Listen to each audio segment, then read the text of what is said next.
And to details, the Arab Republic of Egypt mourns Sheikh Nawaf Al-Ahmad Al-Sabah of Kuwait, who passed away on Saturday. In a statement, the Egyptian presidency said that President Abdel Fattah al-Sisi and the Egyptian people mourn the deceased leader, who was supportive of his Arab and Islamic nation, keen on its affairs, wise in his leadership, and gave great efforts and generosity to his country and to the Arab and Islamic nations. The statement added that Egypt declared 3 days of mourning for the deceased Kuwaiti Emir nationwide, asking God for the deceased to rest in peace and to inspire the people of Kuwait with patience.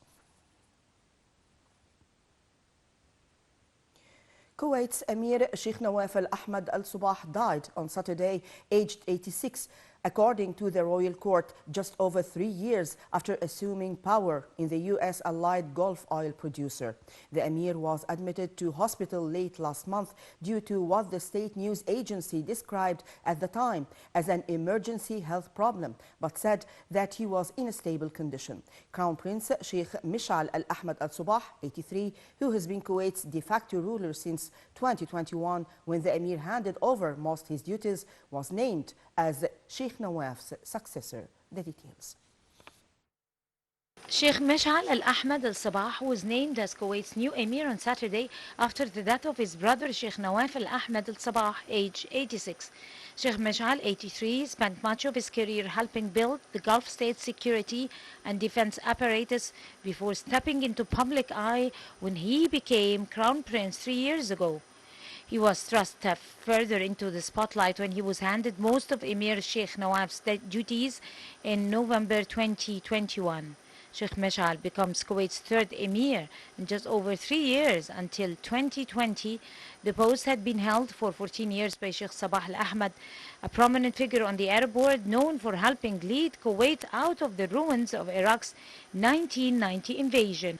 As he takes the helm of the OPEC oil producer, Sheikh Mishal is expected to preserve key Kuwait foreign policies, including support for Gulf Arab unity, Western alliances, good ties with Riyadh, a relationship seen as a top priority to him. He may also look to expand ties to China as it seeks a bigger role in the region, especially after Beijing sponsored a deal that normalized ties between Iran and Saudi Arabia in March.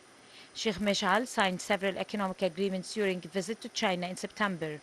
A Western diplomat described Sheikh Mishal as an early riser with a methodical work style.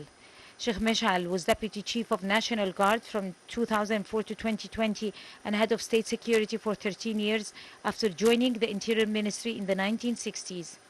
He attended Britain's Hendon Police College and was credited with helping to reform the National Guard.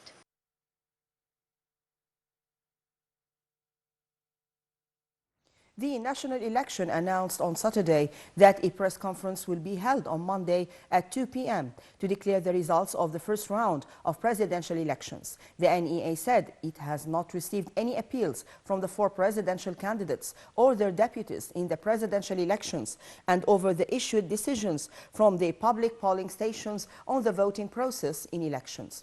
The authority added that the public polling stations nationwide has not received any appeals from the candidates or their deputies over voting process during the determined dates, since the start of voting until the conclusion of the vote counting and the final announcement of counting results at each public polling station.